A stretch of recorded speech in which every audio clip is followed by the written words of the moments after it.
All right, what's going on, party people?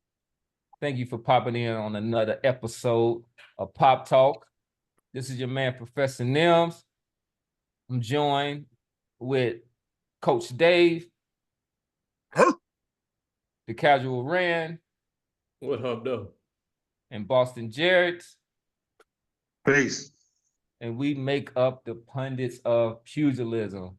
So we wanted to make sure that we were able to jump into this news cycle. There's a lot of things that's been popping off, and we know that you want to get the pundits' point of view on this. But before we do this, we want to make sure that you like and subscribe.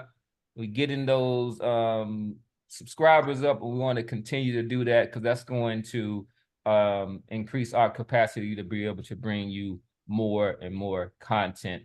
With that said, let's go ahead and jump into our first segment of the night. And this is, we're going to talk a little bit about Lomachenko's destruction of George Kambosos. This was his first KO in a while, but he was able to secure the IBF lightweight championship. And then what does this mean for him going forward? We saw that Tank Davis, who was essentially being called out on social media, said that, let me get Frank Martin first, and then we're going to go ahead and go forward. There was an interview after the fight with Loma's promoter, Bob Arum, and he thought that a good challenger for Loma's next fight would be Shakur Stevenson at that point. And then, so we know that for Loma at this point now, and he's somebody that's always been fighting for legacy, right? But what he is trying to do is retire as an undisputed lightweight champion. He's going to have to go through a murderer's row of fighters to be able to do this. Because at the time, Tank Davis has the WBA belt.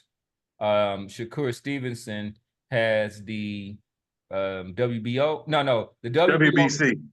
Is vacant. He has the WBC belt. So we want to talk about, between the pundits, what is Loma's kind of logical next step, and then we also want to put this within the context of his last performance.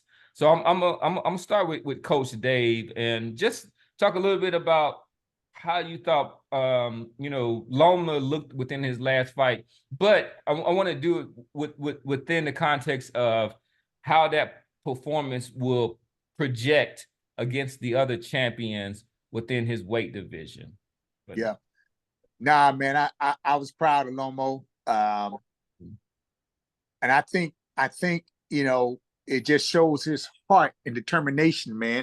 I mean, it's like I said a long time ago, these fighters, man, you either fighting for loot or you're fighting for legacy.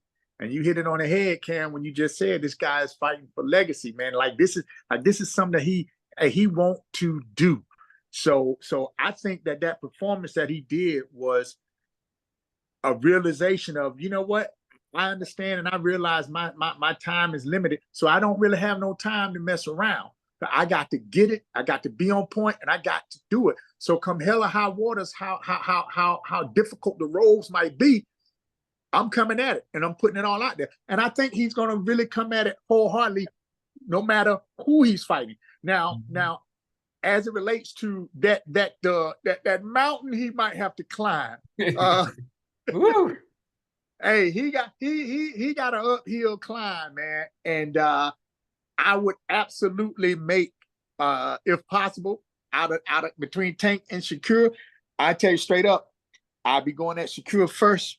Yeah, I'd be going at Shakur first. I think with Shakur, his busyness, man. If he can get those angles and get around Shakur's jab, bro, that's gonna be a good fight, and Lomo got a chance of winning. I'll put it straight to you just like that. That Lomo against Kambosos it's gonna be a challenge. It's gonna be a good fight for Shakur.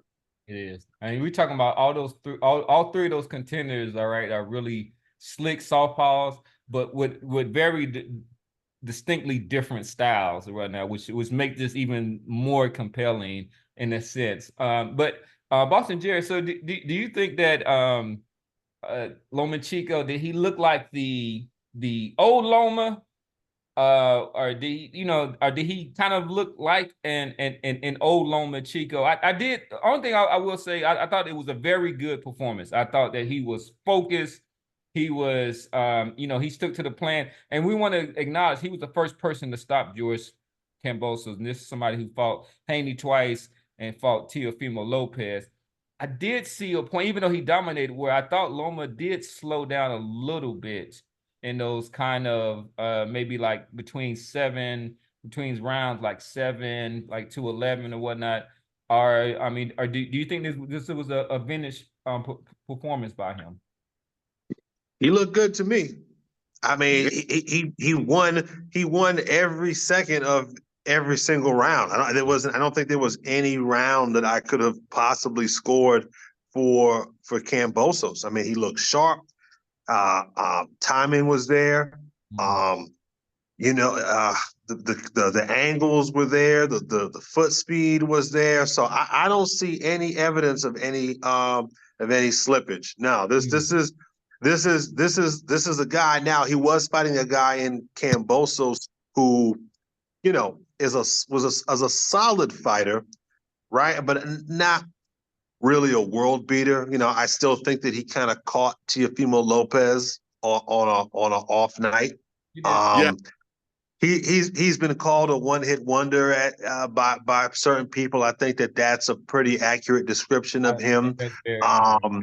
He's a solid guy, but he's a little bit on the smaller side of, physically much smaller than Jermaine Ortiz, who Lomachenko struggled with a little bit. I think lost in that performance against Jermaine Ortiz, though, was the fact that Jermaine Ortiz had sparred a bunch of rounds with Lomachenko, was very, very familiar with Loma.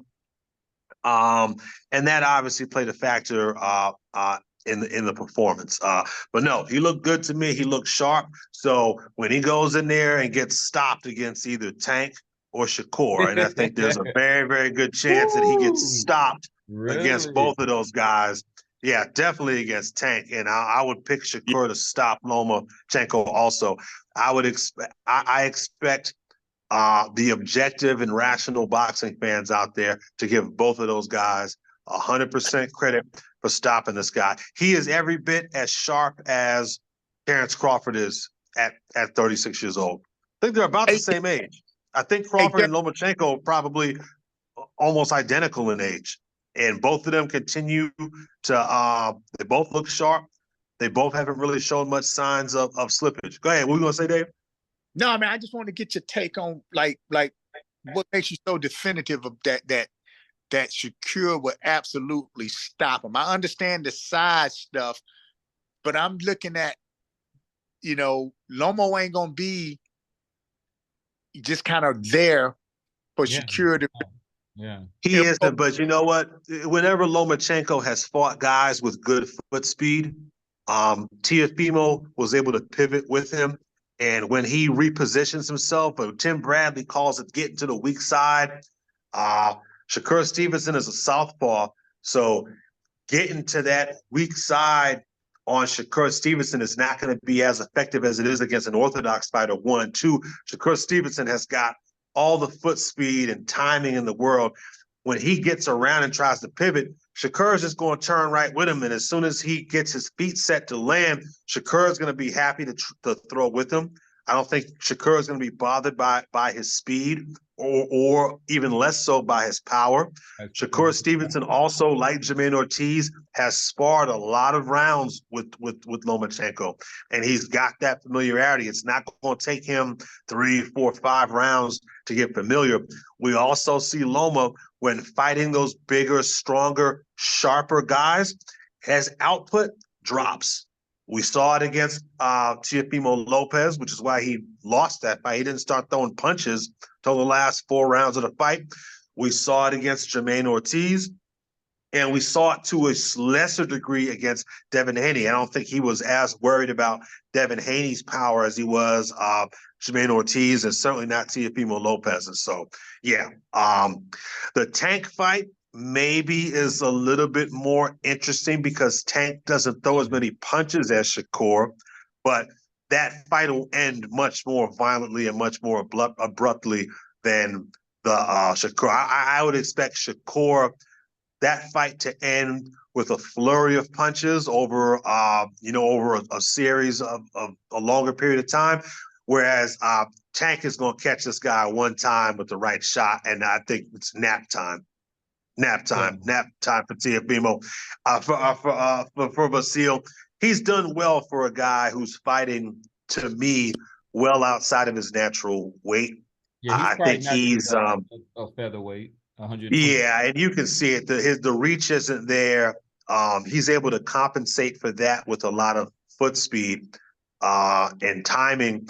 But against a guy with just as much foot speed as him, it's only a matter of time before he either both Shakur and Tank stop him. So I think with Coach, his kind of apprehension is with Shakur Stevenson has a less than 50% stoppage rate, and with Tank it's over 90%. I will say that Shakur Stevenson has a 10-year age advantage, and he's a big guy. He's a big, solid young kid. He's 5'8". And even with Lomachenko, one of the things that you can just look at his shoulders compared to the rest of those fighters and stuff. Even when George Kambosos, when you look at him just across the shoulders, those are just naturally bigger men. I'm just not sure that Shakur will take those chances in there. But I want to throw it to the casual Rand. What do you think, for the sake of aesthetics for the viewing public, what is the more entertaining fight? Vasily Lomachenko against Shakur Stevenson, or against Tank Davis? Any fight Shakur steps in the fight is going to be the less aesthetic one. Point blank. Come on. Man, that dude will put him and Haney put people to sleep, bro. They do. And then I want to start off by saying that hopefully with this last loss, we see the end of Kambosos. He should be a straight gatekeeper, or we don't see him. I'm tired of seeing people going to Australia to fight this dude. So that should be the last one for him. For Lomachenko, y'all, I don't see him stepping up to fight Stevenson or Davis next. I think if he want to do unified, it'll be Zepeda.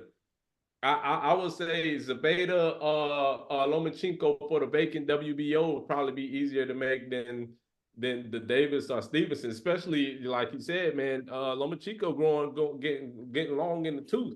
And then, you know what I'm saying, at the end of the day, if he says, look, I'm unified at 135, you know what I'm saying, and he can bow out and be like, hey, I'm good. Well, let me ask you this. How much money you think he makes for the Zepeda fight, and how much you think he makes for the Tank Davis fight? I think if he was 100% in for the money, he would have fought some of them guys a long time ago. Whoa, hold on. He was the fighter that people used to avoid. Now, let's be clear on that. Let's be clear. He used to be the fighter that people were avoiding. Oh, yeah, they was avoiding. He was making. Yeah. I still don't see him stepping up at this age, stepping up to fight the lions and tigers and bears. You know what I'm saying? Where he can go the route and against Tank Davis. That is a pay-per-view fight. Yes, he's gonna make. But at the same time, he's still Bob Arum's man, so he's gonna get paid to fight Zepeda in a unification bout. Not what Turkey Al-Sheikh is going to pay him to fight Tank. Bob can't pay him what Al-Sheikh is going to pay him. That's a trump card you pulling out on everybody. That can't nobody beat that card. Hey, okay then. Tank might have fringe over there though. Tank might have But brought I that. what and two, I don't think I don't know if the Saudis fuck with Tank like that, especially after he was like, man, give me them 2 Lamborghinis. Give me He was 2 like, Ferraris. shit. Dude was like, I ain't Yeah. giving you shit. I Money said you talk, yeah, money it talk, and was. bullshit run the marathon, man. Because this Frank Martin pay per view, people But he aren't got the going to money. be. People ain't people that fight's gonna do 160,000, No, 175,000 pay-per-view buys, man. Nobody's buying that shit. No way. Tank, bro, Tank, don't slip on the draw that Tank is or whatnot. Tank is a draw. What But on no, pay-per-view or at the gate? Because his pay-per-view numbers without Ryan Garcia or doo-doo. He don't do what on he does good at the gate. 500 ain't doo-doo, man. That's what Tank Davis is. Yeah, He's a gate draw, not a pay-per-view draw. How many buys did the Hector Luis Garcia fight do? I don't even think them numbers got released. I mean, Hector Luis, but like, what about Luis Santa Cruz? I mean, Leo Santa Cruz, that like what did Santa that do? 275 in the twos or something like that? He's not a big pay-per-view draw for whatever reason. He's not. I don't know why that is. I mean, I think Loma against Loma. I mean, I think particularly Loma if it's Tank will move the needle over. Yeah, it sure over will. 700. Over Yeah, 700. maybe. That's a big time fight in New York City too, probably because Loma's been built up on the East Coast. Tank did good gate numbers at the Barclays last time he was there against was it Rowley that he knocked out at the Barclays? Yeah, Rowley. That's a big time fight. If I'm Louis DeCubas over there at PBC, you would do Barclays over MSG. It depends because there are relationships there. I know Bob has a good relationship. Bob Arum has a relationship with guys at Madison Square Garden. I'm not sure what that relationship is like with Louis DeCubas, who, from what I understand, is now running the show at PBC. Maybe MSG, Barclays, either or. Now, I do think it's worth mentioning that Bob would rather make Shakur and Loma. Maybe. Shakur needs a fight though, man. Shakur needs to put on a good performance for people to forget about that De Los Santos fight. Because right now, now that I've said that, it might even be worth it to Bob to get Turki Al-Sheikh to put the money up for that fight and just do that shit, do a joint event, because Shakur Stevenson, he hasn't gotten that stink. The Edwin De Los Santos performance is still at the forefront of people's minds. And I just don't know. Shakur Stevenson needs a good performance before they were able to market that. And I don't know how that timetable works out. I think there's a good chance that we get Tank versus Loma instead of Shakur versus Lomachenko. And Shakur Stevenson will lose his fucking mind if they make that fight. If he doesn't get that Lomachenko fight, I mean, he'll fucking lose it. Well, yeah, I mean it is, but I mean, I think part of it is because of his own doing. So he has a fight on July the 6th against Artem Harutyunyan. Hardatunian. Hardatunian is the Armenian kid that was boxing Frank Martin's eyes out until he got dropped late in that fight. That kid Hardatunian is a good fighter, man. He's a bronze medalist, I think, man, and he's one of those guys that just because a lot of people haven't heard of him doesn't mean he can't fight. This kid Hardatunian's got a lot of pedigree. He's a solid guy. So I suspect Shakur will win. Who's up to fight Zepeda? He's number 1 across the board. I think they're lining up a Zepeda Morataya fight. Yeah. I think that's a Mexico on Mexico. That's a fight you do in SoCal somewhere. Probably that's probably the fight that Bob is looking to make. Zepeda versus Morataya. I think is. What I also want to say is and then Tank is fighting Frank Martin on the 15th of June. So those in Vegas now, right? They moved that fight out of Dallas. Yeah. So Tank is now saying he don't want to fight in Vegas, so they got to move that shit. That's the last I heard from Tank doesn't want to fight in Vegas for whatever reason. Being a diva, but I think those performances might go a long way and determining the next because I mean it doesn't look like it's going to be Shakur Stevenson against Tank Davis anytime soon. No. So Nope. I mean, but and Shakur's contract is up after the Hartunian fight. Shakur is his contract is up, and last I heard from my contact over at DAZN was that Shakur's people have been in contact with folks over there at Matchroom consistently over the last month and a half, 2 months. I mean, that was looking like the move for him. A month ago, I was told it's pretty much a done deal. Him moving to DAZN in some sort of capacity, whether it was with Golden Boy or with Matchroom. I think it's more likely to be Matchroom, and him moving up to 140 pounds. And if he gets wind that Bob is trying to make Tank versus Loma, that's his primary goal, and not to make Shakur versus Loma, he's going to pop smoke after that Hartunian fight and go sign over there with Matchroom, because I know for a fact that those guys have been in contact. Hey, man, I told you about the. You said what, Dave? I told y'all about the Exodus. Yeah. I mean, well, it's where the money is, right? I mean, everyone's talking Turki al-Sheikh, but like I've said before, Eddie Hearn was breaking bread with billionaires before Turki al-Sheikh kind of stepped into the picture. I mean, Eddie Hearn got a Rolodex full of billionaires. Not full of, but he cool with several. I mean, he was breaking bread with super rich guys before Turki al-Sheikh. Now they have this relationship with him, with Turki al-Sheikh. It's where the money's at. And that 140-pound division is the hottest division in all of boxing. I mean, that division is 1 through 12, 1 through 14 deep. I mean, that is a serious division with big money fights. I mean, big money for that weight. I mean, a lot of names. You got Teofimo, you've got Subriel Matias. Haney is a name for the wrong reasons right now, but he's still a name. You got Gary Russell. I mean, that division's where it's at right now. That division's where it's at. I think lightweight is where it's at. 35. I mean, how many guys are at lightweight? I mean, how many guys can you name at lightweight? We just named those three. Those But Loma. Yeah. You got Frank look at the back. Tank, So Loma, look at the 135 is deep. But look at the back bench at 140. Take away the champions.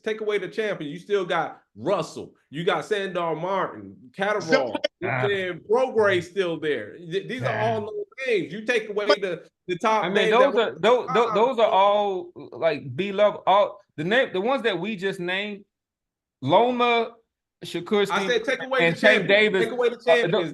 But those are all A level fighters. Without you got three A level guys at 135, and at 140 you got like 12 or 10 B level guys, and then you've got arguably 3 A level guys. They're not the same A level commodity wise as Tank is. But at 140, Matias is about to make a huge splash with this Puerto Rico fight. I mean, he's gonna be the guy, the money guy at 140 pounds. Maybe I would hesitate to put him A level just yet. But who's not yet level fighters? Who's the other? All right, Teofimo. You got Teofimo. I'll give it to Teo. Who else? And you've got Devin. You've got Ryan. I guess kind of still. Devin or Ryan, I don't know if I would put them up there. Hey, his last fight was against a 140-pound champ. I mean, Ryan is arguably a bigger name than Tank. Yep. So, but I mean, the numbers, the proof's in the pudding.